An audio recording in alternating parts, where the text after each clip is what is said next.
Now let us start with the concept called strings.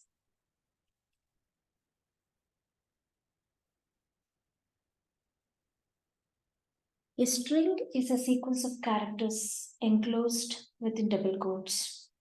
Strings are manipulated as one-dimensional array of characters are terminated by null character. So it provides many functions to manipulate strings. To use these functions, the header file string.h should be included. So how do you declare a string variable? The general form to declare a string is char, string name and size. So string name is the name of the string variable and it is user defined name. So size is the number of characters in the string. Size helps the compiler to allocate required number of memory locations to store the string. So example, st is a string name of type character. Here this declaration reserves 50 bytes to store the characters of the string variable st. So how do you initialize a string? Like any other variables, strings can also be initialized when they are declared.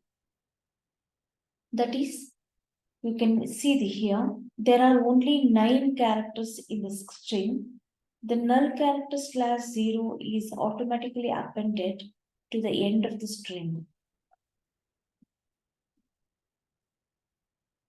Example, char s, which is initialized to Bangalore. The string is initialized without specifying its size. Size is determined automatically, which is 9 in the above example.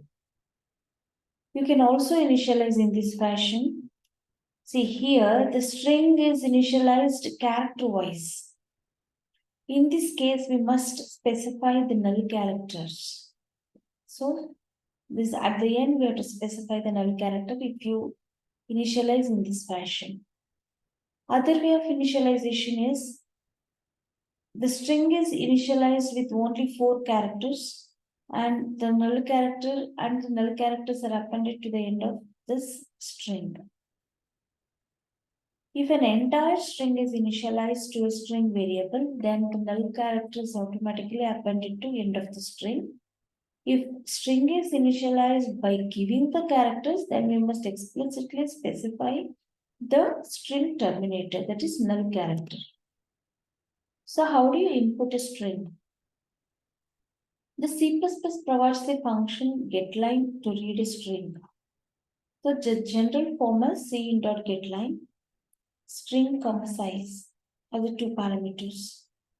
So here getLine is the function terminates reading characters or reading a new line character or when number of characters read is equal to size. The new line character is read but replaced by null character. How do you output a string? C++ provides the function write to output the string. The general form is cout.write takes 2 parameters string and size. Here write function displays the specified number of characters. This function does not stop displaying the characters when encountering the null character. As a result, if the size is specified is greater than the length of the string, it displays beyond the bounds of the line. So here I have simply program.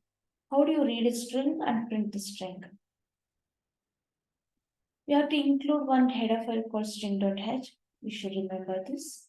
I've declared variables of type character. It will allows the user to enter the string through getLine function. I'm reading. I'll find the length by using built-in function that is strlenfs. It will return the length. The given string is this is size, L is size. No? Now co.write, if I pass string as well as size, it will write. So some string manipulation functions are given. One is strlen function. This function returns the length of the string, that is the number of characters present in the string, excluding the null character. The general form is variable is equal to strlen of string. A string of length 0 is called null string. strlen of within double bracket I have passed a string, that is empress.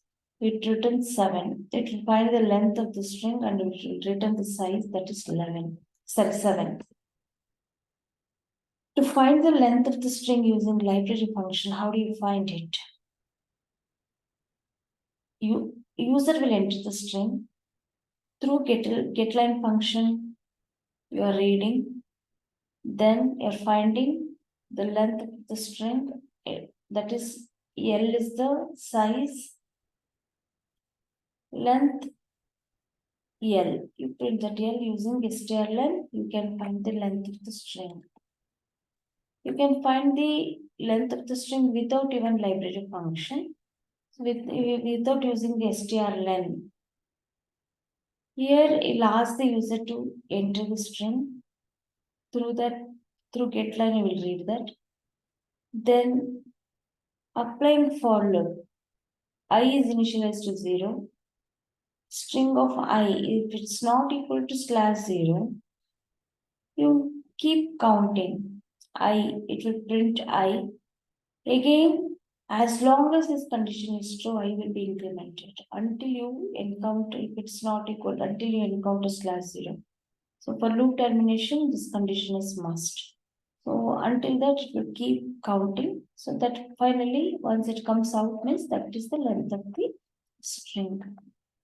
strcat function, that is, this function is used to concatenate two strings. The process of combining two strings to form a string is called as concatenation. General form is strcat of string 1, string 2. You can see the example here. Well, this is first string, this is second string. So str1 becomes, now finally str1 becomes Windows 8. str copy. A string cannot be copied to another string by using assignment statement. The function string copy is used to copy a string into another string. This is general form of copying the string. It copies all the characters to string 2 to string 1. If string 1 contains computer, string 2 is science. So if I say string copy, str1 becomes science. strcmp. This function is used to alphabetically compare a string with another string. This function is case sensitive. That is, it treats the uppercase letter and lowercase letter differently. The general form is this is. It compares all the characters of str2 to str2 with str1. The function returns a positive value if string 1 is greater than string 2. Otherwise, it returns a negative if string s1 is less than string 2, or if string 1 is same as string 2.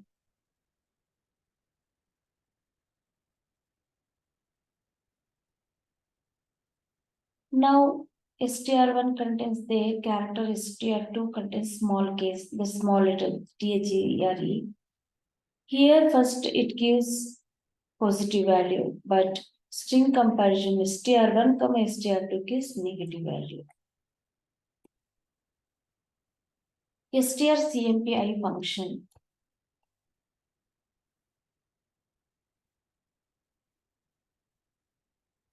It compares all the characters here. This function is used to alphabetically compare a string with another. This function is not case sensitive. It treats the uppercase letter and lowercase letter same. So here you can see here, there. So strcmpi, it gives 0. To determine whether a string is palindrome, I have written a program. I'll enter the string, read the string, copy the characters of the string S to R, reverse the characters of the string R, and compare. If it's true, it will be palindrome, otherwise no. Like that, you can also count the number of vowels and consonants in a string. So other functions are C++ provides some useful functions under the library stdlib.h. Some functions are random, srand, random, randomize like this. These functions are used to generate pseudo-random numbers, that is uniformly distributed within a given interval, and for which there is no particular pattern. So computer will generate number by itself randomly using this randomized function. So these are the functions.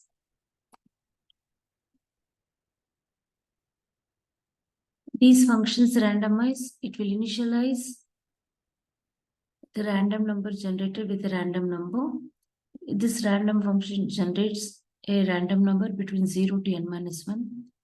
This function returns a string. It converts string S into a numerical representation. This one converts a number to a string. So thanks for watching. For more such video, you can subscribe to our YouTube channel. For any queries, you can write to us. Thank you.